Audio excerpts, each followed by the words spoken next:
Good morning, everybody. Pastor Stitch, Narrow Path Christian Church, BC, Bay City, Michigan. Welcome to the Biker Devotional.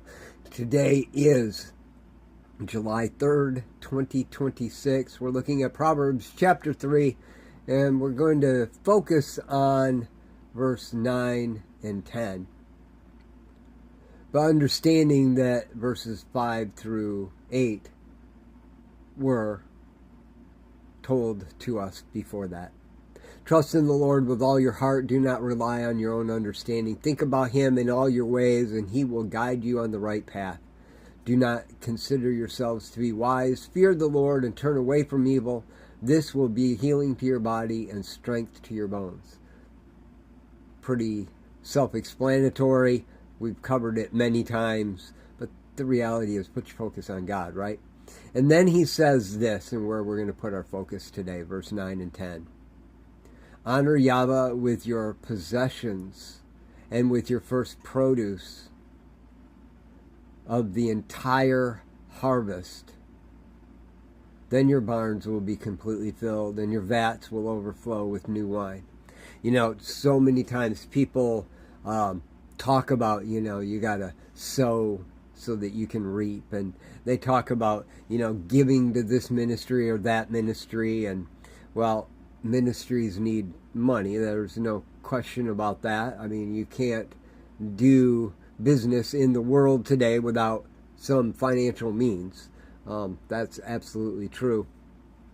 Solomon reminds us that when we trust in the Lord with all our heart and not rely on our own understanding, we will take everything we have and honor Him with it.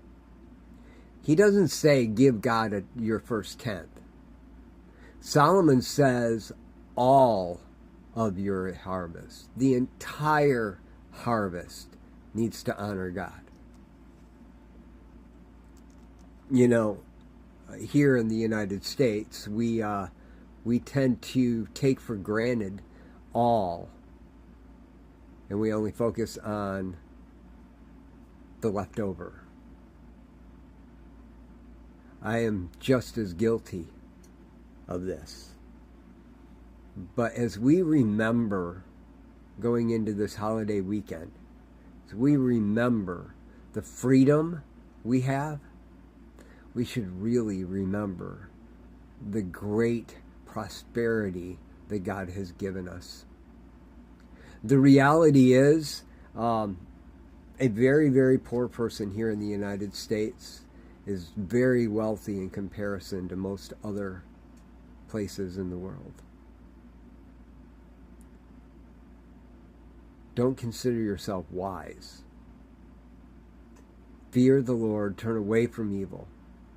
Honor Yahweh with your possessions and the first produce of the entire harvest. Then you'll have enough.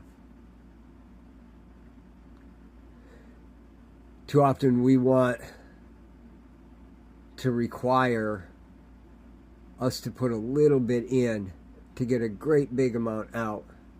And God says, no, give all of it to me and watch what I'll do for you. That's a hard message, isn't it?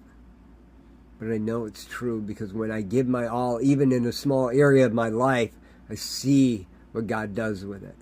And it's amazing. What are you going to do with that thought today? I love y'all. Hope you have a great day. God bless.